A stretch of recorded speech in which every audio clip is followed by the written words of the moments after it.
Playing multiple characters in Smash has been a thing since the beginning of Smash 64, but in Smash Ultimate this is much more popular because almost everybody has a secondary. But do you really need one? Well, that's what we'll figure out in this video. But to do that, I will have to take a look and dive all the way back in Smash history.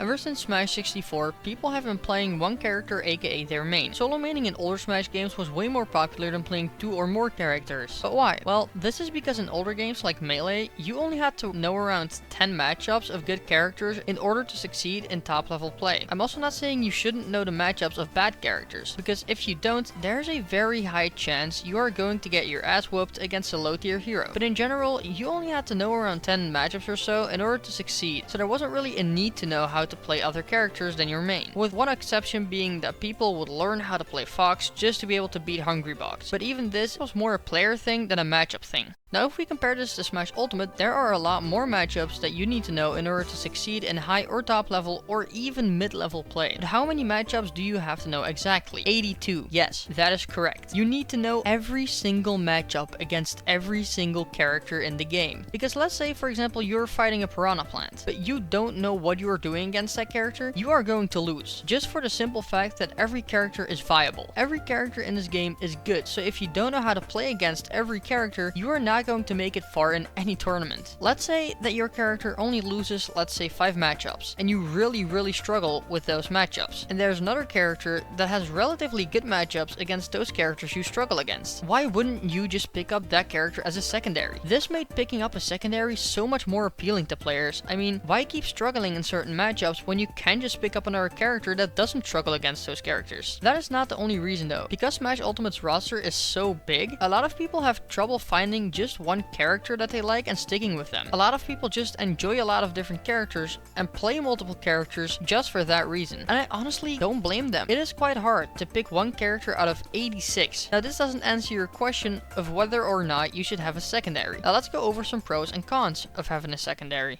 I want to go over the pros first. One good thing about having a secondary is what was mentioned before, bad matchups. It is really good to have a character that beats characters your main doesn't. It just makes everything a lot easier. Another good thing about having a secondary is, let's say you are in a best of 5 and you are down 2-0. You notice that there's no chance that you will ever win the next game with your main. If you don't know how to play any other character besides your main, it's just over. As simple as that. But if you know how to play at least one other character, aka your secondary, you can try playing that character and you might just surprise them and win. I'm not saying that this is guaranteed, because it isn't, since most people are just way better at their main than at their secondary, but it could just work. Playing multiple characters will make you better and more comfortable with different playstyles. All characters can be split up into multiple archetypes. For those of you who do not know what an archetype is, it is basically a group of things. In Smash, those things are characters that split those things up in more things. For example, Fox is considered to be a rushdown character, with rushdown being his archetype, while Zelda is considered to be a campy character, with campy being their archetype. When you play different characters, you are going to get more comfortable with them. So let's say you only play Fox. You are most likely going to be very comfortable with rushing down your opponent and just running at them. But once you realize that you for some reason can't do that because your opponent keeps beating you for it, you won't really know what else to do. You won't know how to play defensive or bait and punish. Not only will it make you more comfortable playing as those playstyles, but also against it. If you play a campy character, chances are that you also know how to deal with other campy characters yourself as well. This can be really good for people who play rushdown characters. Just play a campy character for a while and see how they do it. Then, when you play your rushdown character again, you will know exactly how to deal with camping a lot better than before. These are just a few examples of some good things about having a secondary. Now, what are the negatives about having a secondary?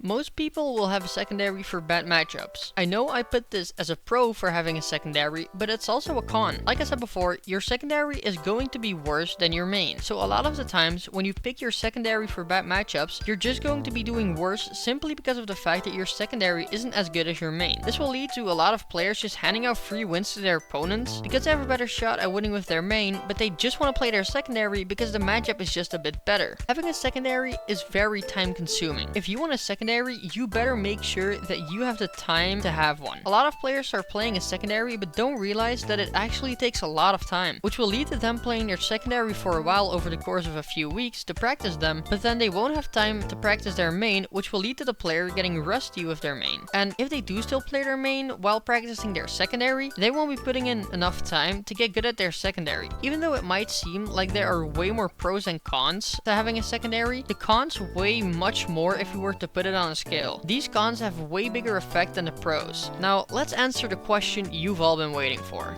So as we saw, the pros were that you can cover bad matchups, you'll get better at the game and different playstyles when playing as and against them, you can use it to surprise your opponent. The cons were that it's very time consuming and that splitting practice between your main and secondary is not good if you don't have the time for it, and that your secondary will be worse than your main. With all this combined, all I can say is that if you want to play Smash Ultimate competitively, that I do think a secondary is worth it, but only if you have the time and the determination for it. If not, then don't do it, since it will just not really work out. If you just play for fun, then you can just do whatever you want. Just know that even if you have the time and determination for it, that you don't have to have a secondary. The choice is all up to you. At the end of the day, if you just want to play your main, then by all means do so. I'm only trying to help you out.